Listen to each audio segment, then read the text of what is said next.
Hello, my name is Trujay and I blog over at aheartforwisdom.com. I'm so glad you could join me tonight.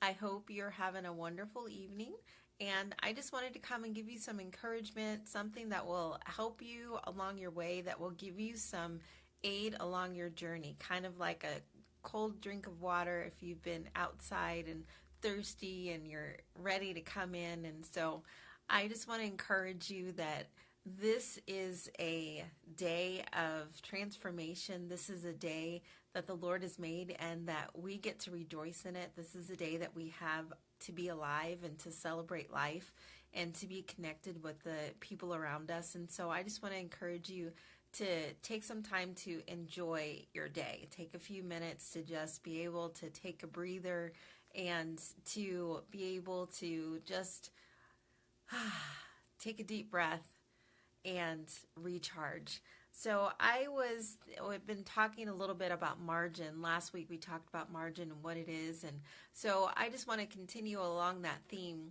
I was just thinking about how margin is designed to give. It's not designed to take. And so a lot of times when we think about margin, or we think about streamlining or making changes to our schedules, we often think about what we're going to lose. We often think about what is going to be taken away from us. But we don't look at what it's going to add to our lives. We don't look at the ability it will give us by being able to streamline our schedules and the things that we do or the things that we don't do, because we're so used to being in this world, and with the technology the way that it is, things go so fast, and by the time the technology comes out, it's already outdated many times. It's things are progressing so fast, but with the aid of technology also enables us to add more things to us. And so sometimes that can be good, but sometimes that's not so good, because we often think we're more like a Superman than Clark Kent. And we don't realize how, even Superman had his limitations. And so many times we're trying to cram stuff into our life that was never designed to be in there in the first place. And so I was talking to some friends, and one of my friends asked about, hey, I'd love to hear something on margin. And at the time she asked me, I just thought, okay, yeah, I would love to hear something on that as well. Because I'm thinking I'm still trying to figure out how to get it in my own life, let alone trying to, you know, just I'm not an expert. And so I just kind of blew it off and didn't think much about it. And then about a year or so later, she asked the same question again. And I just thought, this time I thought, ugh, I still don't know that I have any more of a handle on it than I did a year ago, is what I was thinking in my head. And so have you ever had that happen where you come up against a topic and you're like, ooh, or let's just kind of skip over that. Let's talk about something else, how's the weather or whatever. And so it's just kind of funny how when we hear the word margin, or when we hear this word of streamlining, a lot of times it is, again, something we think about. Okay, we're going to lose something, something's going to be taken away, and it's always in the negative sense, instead of being able to look at it as, okay, what will this enable me to free up? What will this enable me to do? By, a lot of times when we say no to something, it'll enable us to say yes to something else.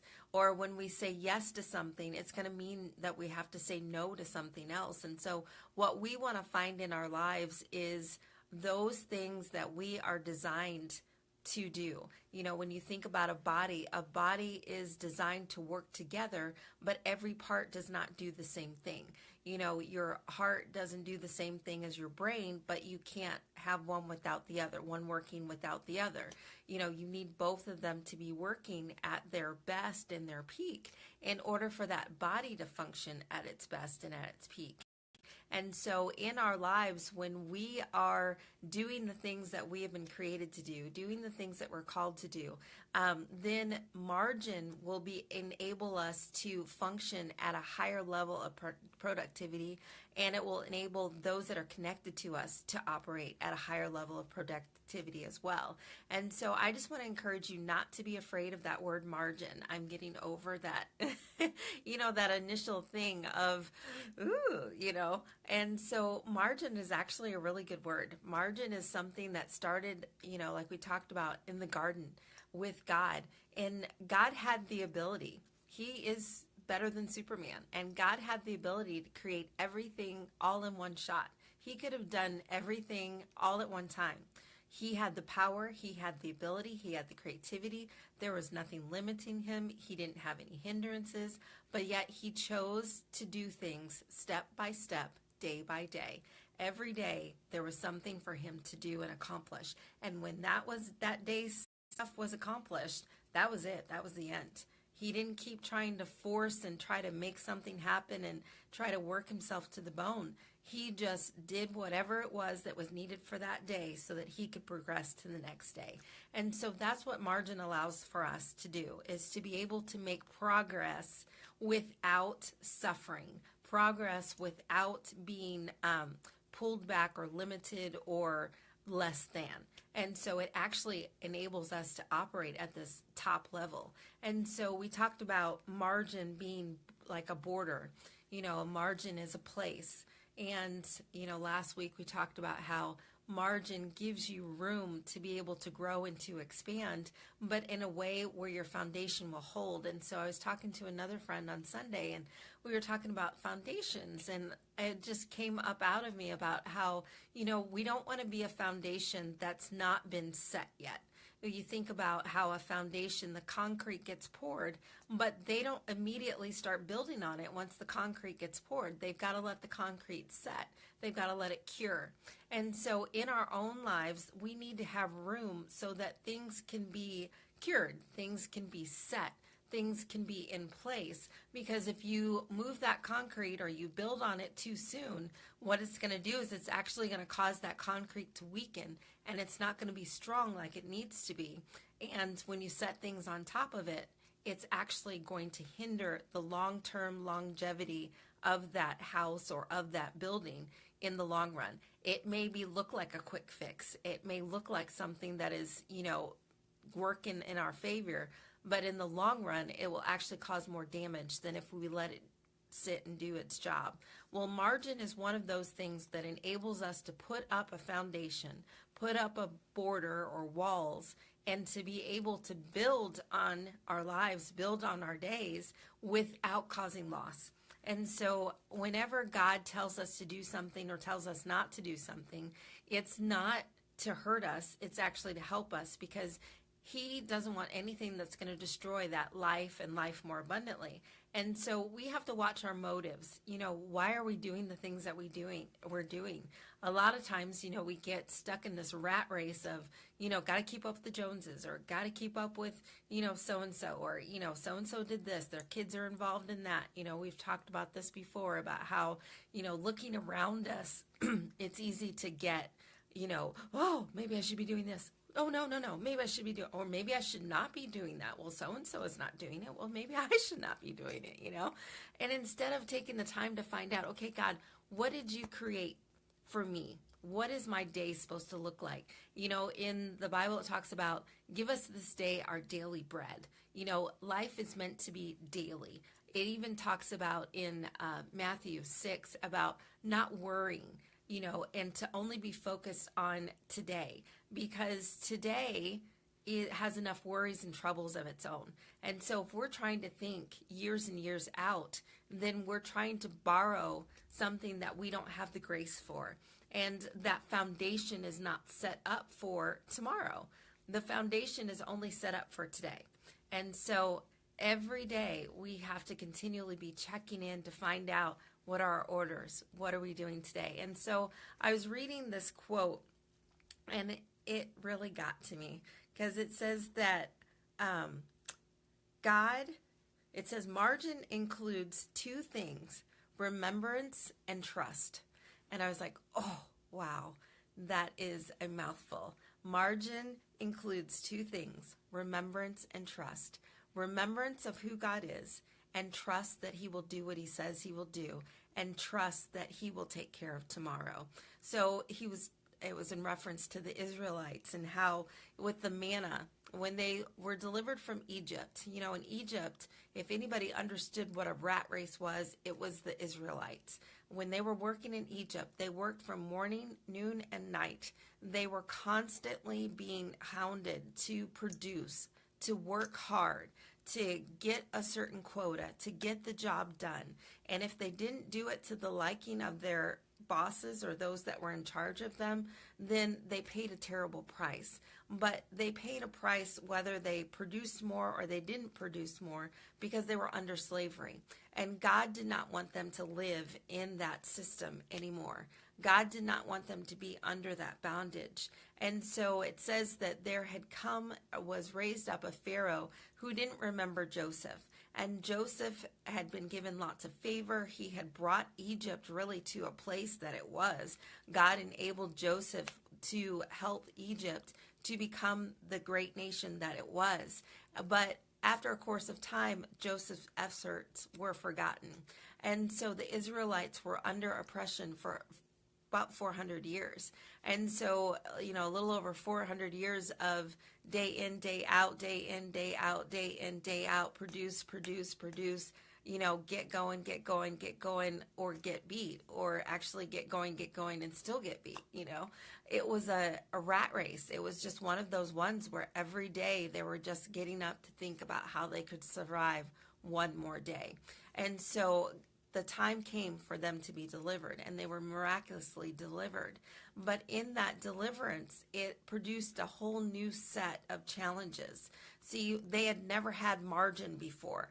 Before, it was just work from the time they got up to the time they went to bed, and that was their existence. You might have had a few moments to eat, but it was not much. And so pretty much their life was work, produce, perform, make the taskmasters happy, and keep on going.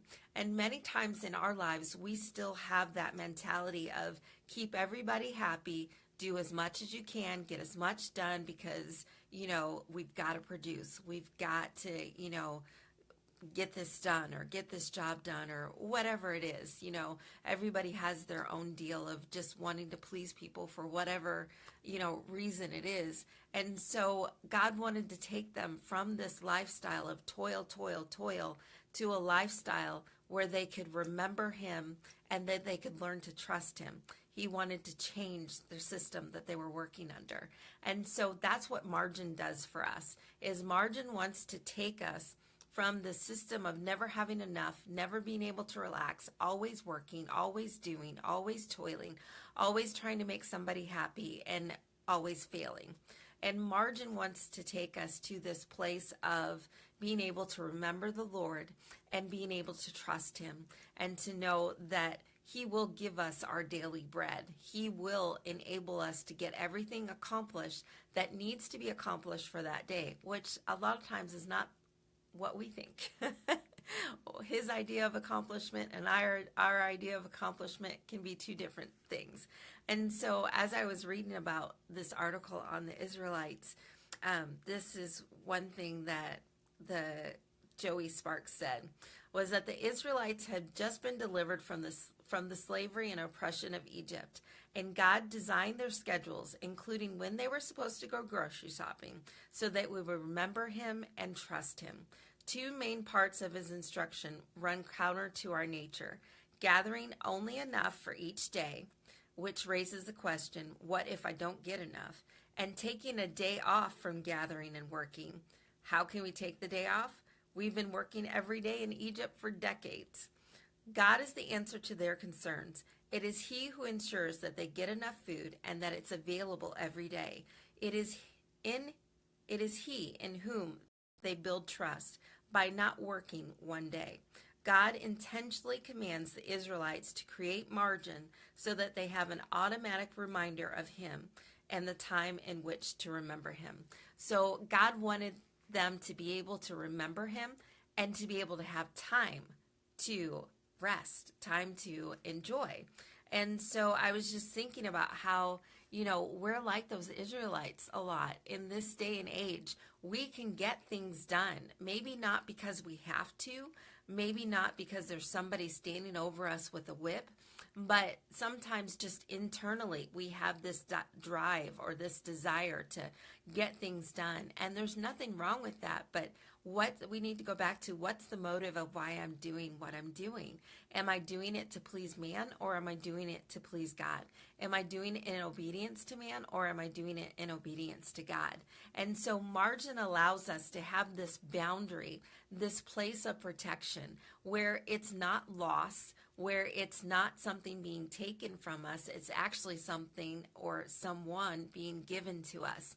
When we get margin in our lives, we get more of God in our lives, because now we have the time to listen. Now we have the time to take inventory, and now we have the time to hear the instructions that he's wanting to give us. And so when the Israelites would go out to get the manna, God gave them specific instructions. Hey, I want you to go out. I only want you to get enough for your family, and I only want you to get enough for today. Those were simple instructions, but because of fear, but because of worrying about what if and well, the past and all of these different things, they didn't obey him. And because they didn't obey him, things spoiled. And in our own lives, if we don't allow the Holy Spirit to lead us, to guide us, and to direct us, and to show us what to add to our life or what to take away from our life, things spoil.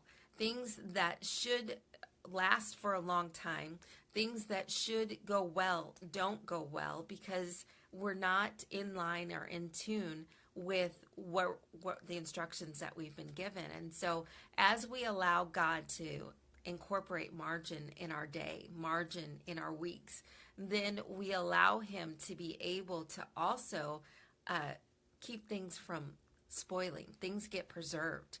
People get fed. When the Israelites did what they were supposed to do, the food lasted for the whole day. And it came back again the next day. After the first few days and months of this going on, there should be that place of knowing, okay, God took care of me before, he's going to take care of me again.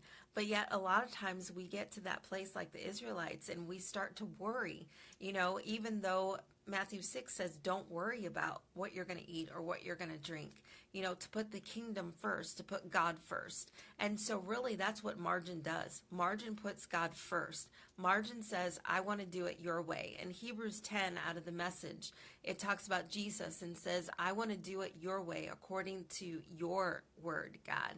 That's what Jesus came here on this earth to do, was to do the will of his Father and to please his Father. And because of that, there was a lot of things that Jesus said no to. There was a lot of things that Jesus didn't do, so that he had the energy to be able to do what God was telling him to do.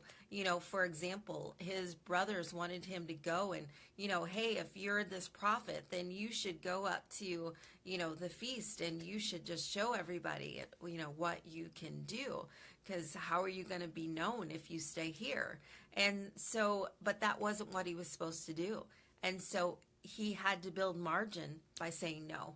And so, but if he had wanted to please his brothers, if he had wanted the attention of man, the accolades of man, he would have given into that. And then we wouldn't have had Jesus dying on the cross for us, because he would have been so busy trying to please everybody else that he wouldn't be listening to his Father, and he wouldn't have done what he was assigned to do.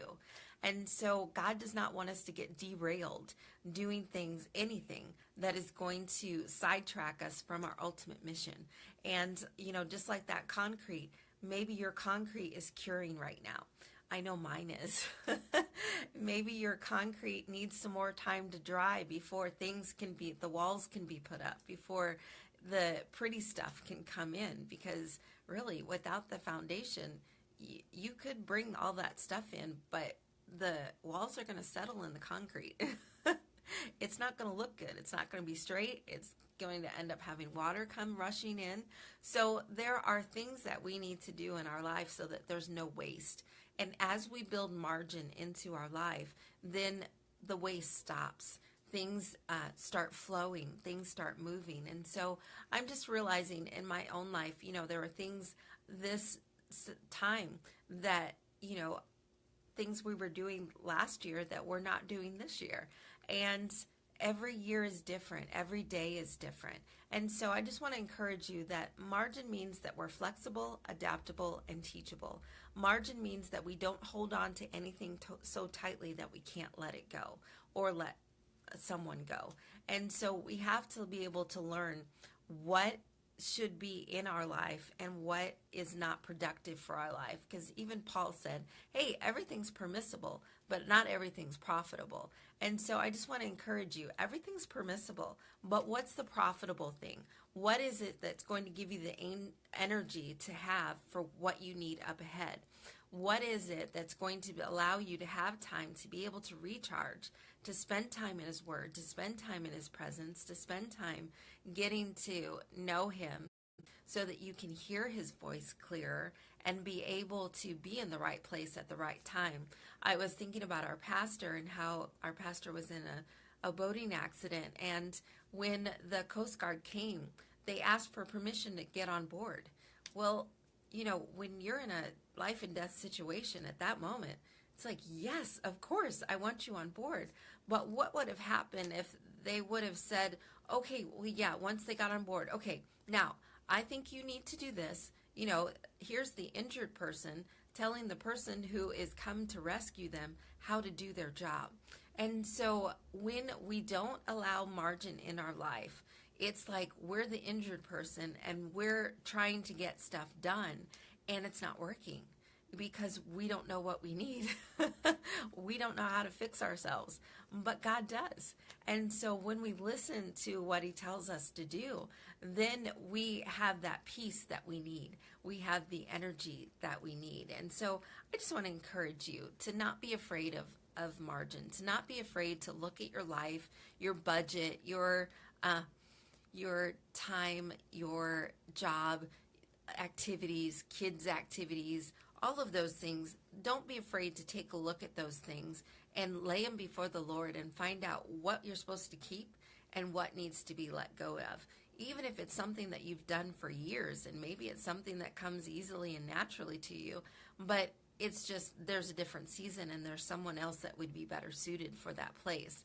So I just want to encourage you, when God is wanting to add margin to your life, it's not so that He can take away your fun. It's not so that He can take away your life. It's so that He can add to life and life more abundantly. And you think about a plant that is stuck in a pot. When you pull that plant out of the pot, if you leave it in the pot, it gets root bound and it gets to where it just wraps around itself and eventually it'll cut off the circulation, the life to the plant. It'll die. And so, but you have to transplant it to a bigger pot. But just because you transport it to a bigger pot doesn't mean that you want to add a whole bunch of other flowers to it. No, that plant needs room to grow and to be able to spread out its leaves. And sometimes you have to physically pull apart the roots in order for the plant to get the idea that, hey, I need to move. And so sometimes God has to physically say, hey, look, I need you to stop doing that, or we're going to cut this out so that He can get us to grow. So just know that anything He's asking you to let go of or anything that He's asking you to say yes to, there's a reason behind it, and it's always for your best. Because again, you don't want to be like concrete, all mixed up and then permanently set. You want to make sure that you're the kind of concrete that has a good, firm time to cure so that it can have a good foundation on it. And like I was talking to my friend, even in a subdivision, the houses could look exactly the same, but the way that they were built might have been different because the ground might have been different. The way they look on the inside is going to be different because of the people that live on the inside. So your life may look different than someone else's life because of what God's doing on the inside of you. What He's building on the inside of you may be different than what He's building on the inside of someone else. So never let your life be a scale of I'm doing better than or I'm less than. let the Word of God be that determining factor, because when you stand before God, you're not standing before everybody else that's in your circle, in your environment. You're standing before God and God alone. And he's going to say, hey, did you do what I asked you to do? Or, well done, good and faithful servant. And that's what we want to hear. But in order to get there, we're going to have margin, which means that we're going to have boundaries so that God can bring up the establishment and grow what he needs to grow. So just be encouraged that margin is a word that we need to learn to love. Margin is a word that we need to embrace and allow for flexibility, adaptability, and teachability so that we can be the people that God has called us to be, and that what's on the inside of us that needs to come outside of us for those around us can be able to flow freely without being stifled or stopped or impure. We don't want impurities.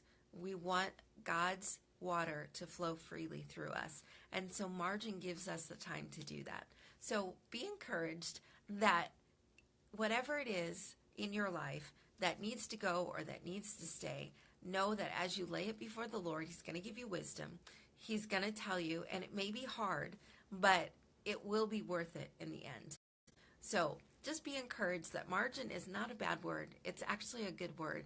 And we don't want to be like the Israelites, toiling day in and day out, when Jesus paid so that we didn't have to worry anymore, so that we didn't have to provide our own way anymore, so that we could be taken care of.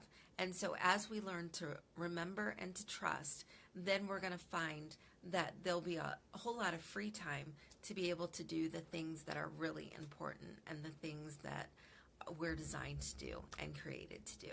So be encouraged that God has more for you to do, that margin is going to enable you to hit the mark and hit the target. So thanks for joining me tonight, and I hope you have a wonderful evening, and we'll talk to you later. Bye-bye for today.